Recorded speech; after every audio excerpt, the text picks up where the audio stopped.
ഉയർത്തെഴുന്നേൽപ്പ് നാൾ വരേക്കും അവരുടെ പിന്നിലുള്ള ജീവിതം ബർസഖിന്റെ ജീവിതമാണ്. ഖബർ മുതൽ പരലോകം വരെ അവൻ അനുഭവിക്കുന്ന ലോകം. സഹോദരങ്ങളെ ചിന്തിക്കുക, ആദം നബി അലൈഹിസ്സലാത്തു വസ്സലാം മരണപ്പെട്ട് ബർസഖിന്റെ ലോകത്ത് അനുഭവിക്കാൻ തുടങ്ങി എത്ര വർഷങ്ങൾ, നൂറ്റാണ്ട് കഴിഞ്ഞുപോയി, ഇപ്പോഴും ബർസഖിലാണ്. ഇബ്രാഹിം നബി അലൈഹിസ്സലാത്തു വസ്സലാമിന്റെ ബർസഖിന്റെ കാലം ആരംഭിച്ചു, 4000 വർഷങ്ങൾ കഴിഞ്ഞുപോയി. റസൂലുൽ കരീം സല്ലല്ലാഹു അലൈഹി വസല്ലമിന്റെ ബർസഖിന്റെ ജീവിതം ആരംഭിച്ചു 1400 കൊല്ലം കഴിഞ്ഞുപോയി, ഇപ്പോഴും തീർന്നിട്ടില്ല. നമ്മൾ ഓരോരുത്തരും ആ ബർസഖിന്റെ വീട്ടിലേക്ക് എത്തിക്കഴിഞ്ഞാൽ എത്ര കൊല്ലങ്ങൾ കിടക്കേണ്ടി വരും എന്നറിയില്ല. എന്നാൽ അതുണ്ട്.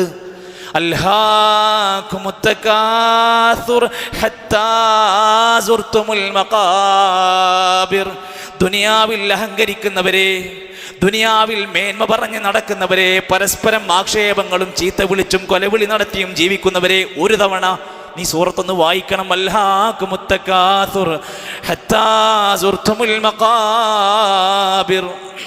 നിന്റെ പൊങ്ങച്ചവും പെരുമയൊക്കെ നിങ്ങളങ്ങനെ അശ്രദ്ധരാക്കുക. നിങ്ങളൊക്കെ ഖബറിടം സന്ദർശിക്കുന്നത് വരെ ഉള്ളു കേട്ടോ. അബ്ദുറഹ്മാൻ നാസിർ സഅദ് റഹ്മത്തുള്ളാഹി അലൈഹി ആയത്ത് വിശദീകരിച്ചപ്പോൾ പറയാണ്, അന്നൽ ബർസഖ ദാറു മഖ്സൂദും മിൻഹാ അൻനുഫൂദു ഇലാ ദാരിൽ ബാഖിയ. ഈ ബർസഖ് എന്ന് പറഞ്ഞാൽ പരലോകത്തേക്കുള്ള അവന്റെ പ്രവേശന കവാടമാണ്. അന്നല്ലാഹ സമ്മാഹും സായിരീൻ. അല്ലാഹു മനുഷ്യന്മാരെ വിളിച്ചിരിക്കുന്നത് സായിരീങ്ങൾ എന്നാണ്. സായിർ എന്ന് പറഞ്ഞ സന്ദർശകർ, വിസിറ്റേഴ്സ് എന്നാണ് അർത്ഥം. നമ്മളൊക്കെ ഈ ദുനിയാവിൽ സായിരീങ്ങളാണ്. വലം യസ്മഉ ലം യസ്മഉഹും മുഖീമീൻ. സ്ഥിരതാമസക്കാർ എന്ന് ഒരിടത്തും അല്ലാഹു വിളിച്ചിട്ടില്ല. വെറും കേവല സന്ദർശകർ എന്നെ വിളിച്ചിട്ടുള്ളൂ ദുനിയാവിൽ. എന്നാൽ ബർസഖിന്റെ ലോകത്ത് നമ്മുടെ വീട്ടിലേക്ക് നമ്മളെ മാറ്റാൻ പോവാണ്. മരണത്തോടെ മാറ്റാൻ തുടങ്ങുക. ഒരു വീട്ടിൽ നിന്ന് അടുത്ത വീട്ടിലേക്ക് മാറ്റുക. വെള്ളം ഇങ്ങനെ പൊങ്ങി വന്നിട്ട് വീട്ടിൽ കുടുങ്ങിക്കിടക്കുന്ന ആളുകളോട് നിങ്ങൾ ഒന്നുകൂടി സുരക്ഷിതമായ ദുരിതാശ്വാസ ക്യാമ്പിലേക്ക് മാറണമെന്ന് പറഞ്ഞാൽ അവർക്ക് എന്തുമാത്രം പ്രയാസം ഉണ്ടാകും. ഈ ദുനിയാവിൻ്റെ കുടുംബത്തിൻ്റെ നാട്ടുകാരുടെ സ്നേഹിതന്മാരുടെ പ്രിയപ്പെട്ടവരുടെ ഇടയിൽ നിന്ന് അവനെ ബർസഖിന്റെ വീട്ടിലേക്ക് മാറ്റാൻ പോകുമ്പോൾ ഒരു പ്രയാസമുണ്ട്. ഹത്താ ഇദാ ജാഅഹദുഹുൽ മൗത്ത്, അങ്ങനെ മരണം അവന് വന്നെത്തിക്കഴിഞ്ഞാൽ ഖാല റബ്ബിർജിഊൻ, പുതിയ വീട് എനിക്ക് വേണ്ട, എന്നെ ഈ പഴയതിലേക്കൊന്ന് മടക്കി തരുമോ? ലഅല്ലി അഅമലു സാലിഹൻ ഫീമാ തറക്തു, ഞാൻ ഒഴിവാക്കിയ എല്ലാ നല്ല കാര്യങ്ങളും ഇനി മുതൽ ഞാൻ ചെയ്തോളാം. അവൻ പലപ്പോഴും പറഞ്ഞുകൊണ്ടിരിക്കും, മലമുറയിട്ടുകൊണ്ടിരിക്കും, കല്ലാ, വേണ്ട, ഇനി വർത്തമാനം പറഞ്ഞിട്ട് കാര്യമില്ല. ഇന്നഹാ കലിമത്തുൻ ഹുവ ഖായിലുഹാ, അതൊക്കെ അവൻ പറയുന്ന വാക്കുകൾ മാത്രമാണ്, അതൊന്നും പരിഹാരമല്ല. എൻ്റെ സുഹൃത്തുക്കളെ, ആ ബർസഖിന്റെ ലോകം ആരംഭിച്ച ഖബറിലേക്ക് അവനെ ഇറക്കി വെച്ച് കഴിഞ്ഞാൽ അവിടെ രക്ഷയുടെ ശിക്ഷയുടെ ലോകമുണ്ടെന്ന് വിശ്വസിക്കാൻ നിങ്ങൾക്ക് പ്രയാസമുണ്ടോ? റസൂലുള്ളാഹി സ്വല്ലല്ലാഹു അലൈഹി വസല്ലം യതഅവ്വദു മിൻ അദാബിൽ ഖബരി, ഖബറിന്റെ അദാബുകളിൽ നിന്ന് അല്ലാഹുവോട് കാവൽ ചോദിക്കാറുണ്ടായിരുന്നു. ആ ഖബറിനകത്തേക്ക് ഇറക്കി വെച്ചാൽ ശിക്ഷകളുണ്ട് എന്നതിൻ്റെ തെളിവാണത്. ആ ഖബറിനകത്ത് മനുഷ്യരെ കൊണ്ടുപോയി വെച്ച് കഴിഞ്ഞാൽ അവർക്ക് ശിക്ഷയുണ്ടെന്ന് മാത്രമല്ല, നബി തങ്ങൾ പറഞ്ഞു, ഒരുങ്ങണം നിങ്ങൾ ആ ജീവിതത്തിന് വേണ്ടിയിട്ട്. നബി തങ്ങൾ കരഞ്ഞുകൊണ്ട് ഖബറിന്റെ അടുത്തിരുന്ന് പറഞ്ഞു, യാ ഇഖ്വാനി, എൻ്റെ സഹോദരങ്ങളെ, ലിമിസ്ലി ഹാദാ ഫഅഇദു, നിങ്ങളെല്ലാവരും ഈ ഒരു വീടിന് വേണ്ടി ഒരുങ്ങണം, തയ്യാറാകണം. എൻ്റെ കാരണം അവിടെ കൊണ്ടുപോയി മറവ് ചെയ്ത് നമ്മൾ തിരിച്ചു പോരുമ്പോൾ അറിയണം, ആ ഖബറിൻ്റെ ഉള്ളിൽ വിശക്തമായ വിചാരണ നടക്കുന്നുണ്ട്. ചോദ്യം ചെയ്യാൻ തുടങ്ങുകയാണ്. മഹാനായ സഅദ് റളിയല്ലാഹു അൻഹു ഉദ്ധരിക്കുന്ന ഒരു ഹദീസിൽ കാണാൻ സാധിക്കും, ഒരു ജനാസയെ കൊണ്ടുപോയി ഖബറിലേക്ക് ഇറക്കി വെച്ച് കഴിഞ്ഞാൽ യുഖഅദുൽ മുഅ്മിനു ഫീ ഖബരിഹി, അവൻ്റെ ഖബറിൽ അവനെ എഴുന്നേൽപ്പിച്ച് ഇരുത്തും. ഫയുഖാൽ, എന്നിട്ട് മലക്കുകൾ അവനോട് ചോദിക്കും, മൻ റബ്ബുക, നിന്റെ റബ്ബാരാണ്? മുഅ്മിനായ ആ ജീവിതം ദുനിയാവിൽ നയിച്ച ആളാണെങ്കിൽ ഫയഖൂൽ, അവൻ പറയുമത്രേ, അല്ലാഹ്, എൻ്റെ റബ്ബ് അല്ലാഹയാണ്. ഫയുഖാലു വീണ്ടും ചോദിക്കും മാ ദീനുക, നിന്റെ ദീൻ ഏതാണ്, നിന്റെ മതം ഏതാണ്? ഫയഖൂലു അൽ ഇസ്ലാം, ഇസ്ലാമാണ് എൻ്റെ മതം. ഫയുഖാലു മൻ നബിയുക, ആരാ നിന്റെ നബി എന്ന് ചോദിക്കുന്നു. ഫയഖൂലു മുഹമ്മദുൻ സല്ലല്ലാഹു അലൈഹി വസല്ലം. ഇങ്ങനെ പേരൊക്കെ ഇങ്ങനെ പറയും. ഫയഫ്സഹില്ലാഹു ഫീ ഖബ്രിഹി വയറാ മൻസിലഹു മിനൽ ജന്ന. നമ്മൾ കുഴിച്ച കുഴിയുണ്ടല്ലോ, ആ ഖബറിനകത്ത് അല്ലാഹു സുബ്ഹാനഹു വ തആല അവൻ്റെ ഖബർ വിശാലമാക്കി കൊടുക്കും. എന്നിട്ട് വയറാ മൻസിലഹു മിനൽ ജന്ന, ഖബറിനകത്ത് നിന്ന് അവൻ സ്വർഗത്തിൽ എവിടെയാ കിടക്കുന്നത് എന്നുള്ള സ്ഥാനം അവന് രാവിലെയും വൈകുന്നേരം ഇങ്ങനെ കാണിച്ചു കൊടുത്തുകൊണ്ടിരിക്കും. തിരിച്ചാണെങ്കിൽ കാഫിറായ മനുഷ്യനാണെങ്കിൽ അവനോട് ഇതേ ചോദ്യങ്ങളൊക്കെ ചോദിക്കും. ഇതൊന്നും എനിക്കറിയില്ല എന്നവൻ അലമുറയിട്ട് കരഞ്ഞുകൊണ്ടിരിക്കും. അവിടെ നിന്നാണ് പറയുന്നത്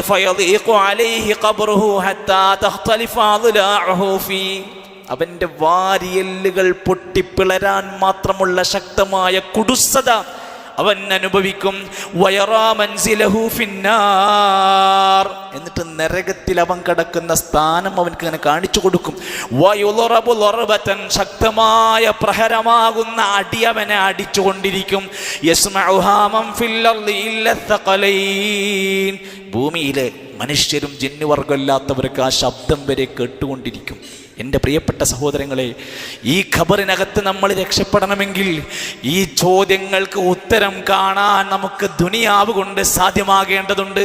ഇതൊരിക്കലും കാണാതെ പഠിച്ച് പറയാൻ പറ്റുന്ന ഉത്തരങ്ങളല്ല. ആലോചിച്ച് നമ്മുടെ നാട്ടിലെ ഒരു സിസ്റ്റം എന്ന് ആലോചിച്ച് നോക്കിയാൽ മതി.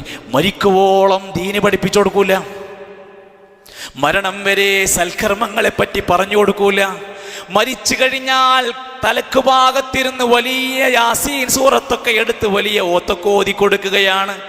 എന്താ പറഞ്ഞുകൊണ്ടിരിക്കുന്നത്? വനുഫിഖ ഫിസ്സൂർ ഫഇദാഹും മിനൽ അജ്ദാഥി ഇലാ റബ്ബിഹിം യൻസിലൂൻ. കാഹളത്തിൽ ഊതും, അന്ന് എല്ലാവരും പരലോകത്ത് വരപ്പെടുന്നൊക്കെ. മരിക്കുന്നതിന് മുമ്പ് യാസീൻ സൂറത്ത് പഠിപ്പിച്ചു കൊടുക്കാൻ സന്നദ്ധരായോ? ആലോചിച്ചു നിങ്ങൾ, മരണത്തിന് ശേഷമാണ് നമ്മുടെ വലിയ ഉപദേശങ്ങൾ അയാൾക്ക് നമ്മൾ കൊടുത്തുകൊണ്ടിരിക്കുന്നത്. ഖബറിലേക്ക് ഇറക്കുന്നു. നമ്മുടെ പല പരിസരങ്ങളിലുമുള്ള ഖബർസ്ഥാനുകളിലൊക്കെ കാണാം, ഖബറിലേക്ക് ഇങ്ങനെ ഇറക്കാൻ തുടങ്ങിയത് മുതൽ തബാറകല്ലദീ ബിയദിഹിൽ മുൽക്ക് വഹുവ അലാ കുല്ലി ഷൈഇൻ ഖദീർ. സൂറത്തുൽ മുൽക്ക് ഇങ്ങനെ എടുത്ത് ഓതിക്കൊണ്ടിരിക്കുക. അതൊക്കെ ജീവിതകാലത്തൊരു മനുഷ്യൻ ഓതിയാൽ നരകത്തിൽ നിന്ന് അല്ലെങ്കിൽ ഖബറിൻ്റെ ശിക്ഷയിൽ നിന്ന് ഇളവ് ലഭിക്കുന്ന സൂറത്താണ്. അന്ന് ആരും അത് പഠിപ്പിച്ചു കൊടുത്തിട്ടില്ല. അദ്ദേഹം മരിച്ചപ്പോൾ നമ്മളെല്ലാവരും കൂടി അവർക്ക് വേണ്ടി ഓതിക്കൊടുക്കുക. അതും കഴിഞ്ഞിട്ട് തലക്കു ഭാഗത്തിരുന്ന് മണ്ണെല്ലാം മൂടിക്കഴിഞ്ഞാൽ ഖബറിൻ്റെ ആ തലയുടെ ഭാഗത്തിരുന്നിട്ട് പറയാണ്, ഇതാ നിന്റെ അടുത്ത് 2 മലക്കുകൾ വരും. എന്നിട്ടോ കുല്ലുമൻ അലൈഹാ ഫാൻ വയബ്ഖാ വജ്ഹു റബ്ബിക ദുൽ ജലാലി വൽ ഇക്റാം. ഇതൊക്കെ എന്നാ പറഞ്ഞു കൊടുക്കണറിയോ? മരിച്ച് മണ്ണിട്ട് മൂടിയതിന് ശേഷമാണ് ഉപദേശം കൊടുക്കാൻ തുടങ്ങുന്നത്. പ്രിയപ്പെട്ടവരെ, നമ്മുടെ നാട്ടിലെ ഉസ്താദിനോട് പോയിട്ട് നിങ്ങൾ പറയണം, നിങ്ങൾക്ക് എന്തെങ്കിലും ഉപദേശം തരാണ്ടെങ്കിൽ ഞാൻ മരിക്കണതിന് മുമ്പ് തരണം. പറയാൻ കഴിയണം. നമ്മൾ എന്തിന് ചെലവിന് കൊടുക്കണം, നമ്മൾ എന്തിന് പരസ്യം കൊടുക്കണം, നമ്മൾ എന്തിന് ഭക്ഷണം കൊടുക്കണം. എന്നോട് എന്തെങ്കിലും ദീനിന്റെ ഉപദേശങ്ങൾ നൽകാനുണ്ടെങ്കിൽ ഞാൻ മരിക്കണതിന്റെ മുമ്പ് എന്നെ പഠിപ്പിച്ചു തരൂ. പ്രിയപ്പെട്ട കുടുംബങ്ങളോട് പറയണം, ഞാൻ മരണപ്പെട്ടതിന് ശേഷമല്ല നിങ്ങൾ എനിക്ക് ഉപദേശം തരേണ്ടത്, ഞാൻ ജീവിച്ചിരിക്കുന്ന കാലത്ത് നിങ്ങൾ എനിക്ക് ദീന് പഠിപ്പിച്ചു തരണം, ഉപദേശം നൽകണം. എന്നിട്ട് 3, 4, 70, 100 ആണ്ടും അടിയന്തരങ്ങളും തിന്ന് കൊഴുത്ത് നടക്കുന്നവർ തൻ്റെ മയ്യത്തിന് പ്രതിഫലം കിട്ടാനുള്ള മാർഗങ്ങൾ അന്വേഷിച്ചു കൊണ്ടിരിക്കും. ആലോചിച്ചോ, ഇതിൻ്റെ ഉത്തരം കണ്ടെത്തണമെങ്കിൽ ദുനിയാവിൽ അള്ളാഹു എൻ്റെ റബ്ബാണെന്ന് പറഞ്ഞ് ജീവിക്കുന്നവനാകണം. അള്ളയാണ് ലോകം നിയന്ത്രിക്കുന്നതെന്ന് വിശ്വസിക്കണം. അള്ളാഹിനോടെ ഞാൻ പ്രാർത്ഥിക്കൂ എന്ന പ്രതിജ്ഞയുണ്ടാവണം. എല്ലാ നിലക്കും അള്ളാഹുവിൽ അടിയുറച്ചവർക്ക് അത് പറയാൻ കഴിയൂ. പിന്നെ പറഞ്ഞതെന്താ? എൻ്റെ ദീൻ ഇസ്ലാമാണ്. ഈ ചോദ്യത്തിന് മറുപടി പറയാൻ നമുക്ക് കഴിയോ? യാ അയ്യുഹല്ലദീന ആമനു ദുഖുലൂ ഫിസ്സിൽമി കാഫ. നിങ്ങൾ ഇസ്ലാമിലേക്ക് പൂർണ്ണമായി പ്രവേശിക്കണം. വലാ തത്തബിഉ ഖുതുവാതിശ് ശൈത്വാൻ. ശൈത്വാനിൻ്റെ കാൽപാദങ്ങളെ നിങ്ങൾ പിൻപറ്റരുത്. പിശാച് പല വഴികൾ നിങ്ങൾക്ക് തരും, ഇസ്ലാമല്ലാത്ത പല മാർഗങ്ങൾ തരും. നിങ്ങൾ അതിലേക്ക് കയറരുത്. ഇസ്ലാമിനകത്തു ജീവിക്കുന്നവർ പോലും ശ്രദ്ധിക്കണം. ചിലത് മാത്രം അംഗീകരിച്ചാൽ പോരാ. വയഖൂലൂന നുഅ്മിനു ബിബഅദിൻ വനക്ഫുറു ബിബഅദ്. ചിലതൊക്കെ വിശ്വസിക്കും, ചിലതൊക്കെ അങ്ങ് നിഷേധിക്കും. ആ ദീന് കൊണ്ട് കാര്യമില്ല, അവർക്ക് പറയാൻ കഴിയില്ല. ഈ ദീനിനെ കൈവിട്ടുകൊണ്ട് ഏതെങ്കിലും ആളുകളോ ഏതെങ്കിലും വക്താക്കളോ കൊണ്ടുവന്നിട്ട് തരുന്ന മാലയുമിട്ട് അന്യമതസ്ഥന്റെ കൂടെ ഒളിച്ചോടുന്ന ആളുകൾ ആലോചിക്കണം. നാളെ ഖബറിനകത്ത് ചോദ്യത്തിന് മറുപടി പറയാൻ എൻ്റെ ദീനാണ് ഇസ്ലാം എന്ന് പറയാൻ കഴിയണമെങ്കിൽ ദുനിയാവിൽ അത് വേണ്ടെന്ന് വലിച്ചെറിഞ്ഞവർക്ക് എങ്ങനെ പറയാൻ കഴിയുന്നു? ഖസിറ ദുനിയാ വൽ ആഖിറ. ദുനിയാവും പോയി, ആഖിറവും പോയി. നിങ്ങൾ ആലോചിച്ചിട്ടുണ്ടോ? അവരുടെയൊക്കെ കല്യാണ ഫോട്ടോ ഒക്കെ എല്ലാവരും ഷെയർ ചെയ്യാറുണ്ട്. 3 മാസങ്ങൾക്കോ 4 മാസങ്ങൾക്കോ ശേഷമുള്ള ഒളിച്ചോടിയ പെൺകുട്ടികളുടെ ജീവിതത്തിൻ്റെ ദുരന്ത കഥകൾ നിങ്ങൾ ആരെങ്കിലും പോയി അന്വേഷിച്ചോ? ഏതെങ്കിലും പാർട്ടിക്കാരുടെ കൂടെയുണ്ടോ? ഏതെങ്കിലും സുഹൃത്തുക്കൾ അവരുടെ ജീവിതത്തിൻ്റെ ദുരന്ത പാഠങ്ങളിൽ അവരുടെ കൂടെ ഇല്ല. ഇത് തിരിച്ചറിയാനുള്ള ബുദ്ധിയും വിവേകവും നഷ്ടപ്പെട്ട പുതുതലമുറയോടാ പറയുന്നത്. ഇസ്ലാമിലേക്ക് ശരിക്ക് പൂർണ്ണമായി വന്നോ, ഇല്ലെങ്കിൽ നിനക്കത് പറയാൻ കഴിയില്ല. അതേപോലെ പ്രിയപ്പെട്ട കാരണവന്മാരെ, പള്ളിയിൽ മാത്രം പോരാ ഇസ്ലാം, കല്യാണ വീടുകളിൽ ഇസ്ലാം വേണം. പല സഹോദരങ്ങളും അങ്ങനെ, അതുവരെ ദീനാണ്. കല്യാണത്തിൻ്റെ അന്ന് ദീൻ അവർക്ക് ആവശ്യമില്ല. അവിടെ പാട്ടും പേക്കൂത്തുകളുമുണ്ട്. അവിടെ ഇസ്ലാം പാടില്ലെന്ന് പറഞ്ഞത് പലതും നടക്കുന്നുണ്ട്. സുഹൃത്തുക്കളെ, പള്ളിയിൽ മാത്രമല്ല ഇസ്ലാം, ടൂർ പോകുമ്പോൾ ഇസ്ലാമുണ്ട്. സുഹൃത്തുക്കളെ, പള്ളിയിലും നിസ്കാരത്തിലും മാത്രമല്ല, വീട് നിർമ്മിക്കുന്നിടത്ത് ഇസ്ലാമുണ്ട്. സുഹൃത്തുക്കളെ, കച്ചവടത്തിൽ ഇസ്ലാമുണ്ട്. കടം മേടിക്കുന്നിടത്ത് ഇസ്ലാമുണ്ട്. എല്ലാത്തിലും ഇസ്ലാമുണ്ട്. ചിലത് മാത്രം എടുത്താൽ പോരാ, ഇഷ്ടമുള്ളത് എടുത്താൽ പോരാ. പൂർണ്ണമായി നിങ്ങൾ ഇസ്ലാമിലേക്ക് കടന്നു വന്നാൽ എൻ്റെ മതം ഇസ്ലാം എന്ന് പറയാൻ പറ്റുകയുള്ളൂ. അടുത്തതെന്താ? ഈ പ്രവാചകരെ കാണിച്ചുകൊണ്ട് ഉത്തരം പറയാൻ ഇതാരാണ്? നോക്കൂ നിങ്ങൾ, നബി സല്ലല്ലാഹു അലൈഹി വസല്ലമിൻ്റെ കൂടെ ജീവിച്ച അബൂജഹലിന് ഇത് ഞങ്ങളെ നബിയാണെന്ന് പറയാൻ കഴിയില്ല. കണ്ട ആളാണ്. അബൂലഹബിന് ഇത് ഇന്ന നബിയാണെന്ന് പറയാൻ കഴിയില്ല. എന്തേ? അവർ വിശ്വസിച്ചിട്ടില്ല, അവർ പിൻപറ്റിയിട്ടില്ല, അവർ സ്നേഹിച്ചിട്ടില്ല. ഇതൊന്നും ഇല്ലാത്തവർക്ക് എങ്ങനെയാണ് ഇതെൻ്റെ നേതാവാണെന്ന് പറയാൻ സാധിക്കുക? ആ ഉത്തരങ്ങൾക്ക് കൃത്യമായ നല്ല ഒരു ബോധത്തോടത് പറയാൻ കഴിഞ്ഞാൽ അവനോട് പറയുമത്രന്നം കനൗമത്തിൽ അറൂസ്. ഒരു പുതുമണവാളൻ തൻ്റെ ആദ്യ രാത്രിയിലെ ഉറക്കം പോലെ സുന്ദരമായ ഉറക്കത്തിലേക്ക് നീ പ്രവേശിച്ചോളൂ എന്ന് അവരോട് പറയപ്പെടുമെന്ന് റസൂലുള്ളാഹി സ്വല്ലല്ലാഹു അലൈഹി വസല്ലം ചേർത്ത് വെച്ച് നമ്മൾ പഠിക്കുക. നമ്മുടെ ഖബറിലേക്ക് വെളിച്ചം കിട്ടണോ?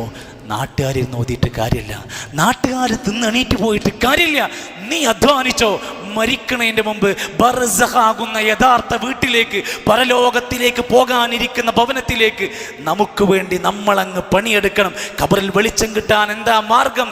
എല്ലാം നഷ്ടപ്പെട്ടാലും അവന് പ്രതിഫലം കിട്ടും. സദഖത്തുൻ ജാരിയ, അവൻ ചെയ്ത ബാക്കിയാകുന്ന എന്നും പ്രതിഫലം കിട്ടുന്ന സ്വതക്ക ചെയ്തു പോയിക്കോ, നിനക്കതിൻ്റെ കൂലി കിട്ടും. പ്രയോജനപ്രദമായ ധാരാളം അറിവ് അത് പകർന്നു കൊടുത്താൽ, അറിഞ്ഞു കൊടുത്താൽ, അത് അയച്ചു കൊടുത്താൽ കിട്ടുന്ന നിന്റെ നന്മ. വവലദുൻ സാലിഹുൻ യദ്ഉ ലഹു, അവന് വേണ്ടി പ്രാർത്ഥിക്കുന്ന സന്താനങ്ങളുണ്ടോ, അവനതിൻ്റെ ഗുണം കിട്ടും. അതേപോലെ മറ്റുള്ള ആളുകൾക്ക് ചെയ്യാൻ പറ്റുന്ന കാര്യം എന്താ? മയ്യത്തിന് വേണ്ടിയുള്ള പ്രാർത്ഥനയുണ്ടോ, അവൻക്കതിൻ്റെ ഗുണം കിട്ടും. റബ്ബന ഗഫിർ ലനാ വലിഇഖ്വാനിന അല്ലദീന സബഖൂനാ ബിൽ ഈമാൻ. മറ്റുള്ള മുഅ്മിനീങ്ങൾക്ക് വേണ്ടി നമ്മളൊക്കെ പ്രാർത്ഥിച്ചാൽ അതിൻ്റെ ഫലം കിട്ടുന്നതാണ്. അതോടൊപ്പം തന്നെ ഓരോ മയ്യിത്ത് നമസ്കാരങ്ങളും ആ മയ്യിത്തുകൾക്ക് ലഭിക്കുന്ന ഒരു ഗുണമുണ്ട്. മാമിൻ മുസ്ലിമിൻ യമൂതു, ഒരു മുസ്ലിം അങ്ങ് മരിക്കുന്നു, ഫയഖൂമു അലാ ജനാസതിഹി, അവൻ്റെ ജനാസക്ക് വേണ്ടി എഴുന്നേറ്റ് നമസ്കരിക്കുന്നു. 40 റജുല, 40 ആളുകൾ, ലാ യുശ്രികൂന ബില്ലാഹി ശൈആ, അല്ലാഹുവിൽ ശിർക്ക് വെക്കാത്ത 40 ആളുകൾ അവന് വേണ്ടി നമസ്കരിച്ചാൽ ഇല്ലാ ശുഫിഉ ഫീ, അവൻ്റെ ശുപാർശ അവർക്ക് സ്വീകരിക്കപ്പെടുന്നതാണ്. അവരുടെ പ്രാർത്ഥനകൾ അവൻക്ക് സ്വീകരിക്കപ്പെടുന്നതാണ്. ജനാസ നമസ്കരിക്കാൻ വരണം. ജനാസയുടെ നമസ്കാരത്തിൻ്റെ സമയമുണ്ടെന്നറിഞ്ഞാൽ അവിടെ നാം എത്തണം. സഹോദരങ്ങളെ, ഇന്ന് അത്തരം കാര്യങ്ങളോട് താല്പര്യം ഉണ്ടാവില്ല. നേരെ മറിച്ച് ഏതോ നാട്ടിൽ എവിടെയോ മരിച്ച സഹോദരന് വേണ്ടി ആഴ്ചകൾക്ക് ശേഷം എല്ലാവരും മയ്യിത്ത് നമസ്കരിക്കണമെന്ന കല്യാണക്കത്ത് പോലെ കത്ത് കൊടുക്കുകയാണ്. എല്ലായിടത്തും മയ്യിത്ത് നമസ്കരിക്കാൻ. സഹോദരങ്ങളെ, റസൂൽ സല്ലല്ലാഹു അലൈഹി വസല്ലം മരണപ്പെട്ട മയ്യിത്തിന് വേണ്ടി മറവ് ചെയ്തതിനു ശേഷം നമസ്കരിച്ചത് എപ്പോഴെന്നറിയോ? നജാഷിയിലെ ഒരു രാജാവ് മുസ്ലിമായി, അദ്ദേഹം മരിച്ചു, അദ്ദേഹത്തെ മറവ് ചെയ്തു. ഒരൊറ്റയാൾ മയ്യിത്ത് നമസ്കരിക്കാൻ ഉണ്ടായിരുന്നില്ല. അന്ന് സഹാബത്തിനോട് പറഞ്ഞു, നിങ്ങൾ അവർക്ക് വേണ്ടി നമസ്കരിക്കണം. പിന്നെ എത്രയോ സഹാബത്ത് ഇസ്ലാമികമായ മാർഗത്തിൽ മരണപ്പെട്ടു, അവർക്ക് വേണ്ടി ജനാസ നമസ്കരിച്ചു. വേറെ ഒരു നാട്ടിൽ പോയി നമസ്കരിക്കാൻ പിന്നീട് മറവ് ചെയ്തതിന് ശേഷം നമസ്കരിച്ച രംഗം കാണാൻ സാധിച്ചില്ല. എന്നാൽ ഒരിക്കൽ മദീന പള്ളി അടിച്ചുവാരി വൃത്തിയാക്കുന്ന ഒരു സഹോദരി മരിച്ചു. നബി തങ്ങൾ അറിഞ്ഞില്ല, മറവ് ചെയ്ത് കഴിഞ്ഞു എല്ലാവരും. അങ്ങനെ കുറഞ്ഞ ദിവസങ്ങൾ കഴിഞ്ഞ ശേഷം ചോദിച്ചു, അവരെവിടെ പോയി? അവരെ കാണാനില്ല, അവർ മരണപ്പെട്ടു പോയി. എങ്കിൽ എനിക്ക് അവരുടെ ഖബർ കാണിച്ചു തരൂ എന്ന് പറഞ്ഞ് ഖബറിൻ്റെ അടുത്ത് ചെന്ന് അവിടെ വെച്ച് നമസ്കരിച്ചു. ഇസ്ലാമിലുള്ളത് ചെയ്യാൻ നമ്മൾ കാണിക്കേണ്ടത്. ഇസ്ലാമിനില്ലാത്ത, പരിചയമില്ലാത്ത, സ്വഹാബത്തിൻ്റെ മാതൃകയില്ലാത്ത കാര്യങ്ങൾ വലിയ കേമമായി കൊണ്ടു നടക്കുന്ന പലരുമുണ്ട്. സംശയമായി പലരും ചോദിക്കാറുണ്ട്. അതൊക്കെ ഒന്ന് മനസ്സിലാക്കാൻ ശ്രദ്ധിക്കേണ്ടതുണ്ട്. അതോടൊപ്പം തന്നെ നാട്ടിലാണെങ്കിൽ നാട്ടിൽ മയ്യത്തിന് കൂലി കിട്ടാൻ, മയ്യത്തിന് പ്രതിഫലം കിട്ടാൻ എന്ന പേരില 3, 7, 40 ആണ്ടുമൊക്കെ കഴിച്ചുകൊണ്ടിരിക്കുന്ന ആളുകൾ ആലോചിച്ച് നോക്കൂ, എവിടെ നിന്നാണ് ഇത് തുടക്കം കുറിച്ചത്? ആരാണിത് തുടങ്ങിയത്? ആലോചിക്കുക. അത് കഴിഞ്ഞപ്പോൾ പുതിയ ഓരോ 10 കൊല്ലം കൂടുമ്പോഴാണ് പുതിയ കാര്യങ്ങൾ ഇപ്പോൾ ആലോചിച്ചു കൊണ്ടിരിക്കുന്നത്. 70,000 തഹ്ലീലാണ് ഇപ്പോഴത്തെ മാർക്കറ്റിംഗ്. കുടുംബക്കാരെല്ലാവരും കൂടി 70,000 ലാ ഇലാഹ ഇല്ലല്ലാഹ് ചൊല്ലാൻ വേണ്ടി ഒരുമിച്ച് കൂടി. അവർ പല നിലക്കും ഓൺലൈൻ മീഡിയ ഒക്കെ ഉപയോഗപ്പെടുത്തി, അതേ മൂത്ത മകൻ ഇത്ര തഹ്ലീൽ, ഇന്നയാൾ ഇത്ര തഹ്ലീലൊക്കെ ചൊല്ലി മയ്യത്തിന് കൂലി കിട്ടാൻ വേണ്ടി ചെയ്തുകൊണ്ടിരിക്കുന്ന എൻ്റെ പ്രിയപ്പെട്ടവർ, ഏത് സ്വഹാബിയാണ് നമ്മളത് പഠിപ്പിച്ചത്? ഏത് മദ്ഹബിൻ്റെ ഇമാമാണ് ആ ഖൗല് നമ്മളെ പഠിപ്പിച്ചത്? അതുകൊണ്ട് മരണപ്പെട്ടതിന് ശേഷമല്ല നമ്മൾ അവർക്ക് പുണ്യം ചെയ്യേണ്ടിയിരുന്നത്.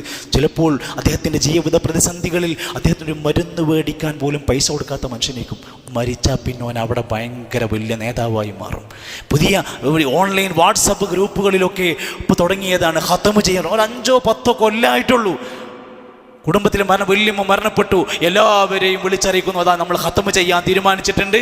ഇത്രാമത്തെ ജുസ് ഇന്ന പങ്ങള്, ഇത്രാമത്തെ ജുസ് ഇന്ന ജ്യേഷ്ഠൻ, ഇന്ന അനിയൻ, ഇങ്ങനെ ഓരോരുത്തർക്ക് ലിസ്റ്റ് ഇട്ട് കൊടുത്തിരിക്കുക. ഈ സാധുക്കൾ ഓതോ ശരിക്കു പോലെ പള്ളിയും നിസ്കാരം പോലും ഇല്ലാത്ത ആളുകളായിരിക്കും. എന്നിട്ട് അവസാനം ഗ്രൂപ്പിൽ തൻ്റെ പേരിനൊരു മോശം വരണ്ടെന്ന് വിചാരിച്ചിട്ട് ഞാൻ ഓതിയിട്ടുണ്ട് എന്നൊക്കെ പറഞ്ഞ് അഡ്ജസ്റ്റ് ചെയ്ത് എല്ലാവരും കൂടെ ഖത്മ് ചെയ്തുകൊണ്ടിരിക്കുക. നിങ്ങൾ പറയൂ, ഏത് മദ്ഹബിലാണ് ഇതുള്ളത്?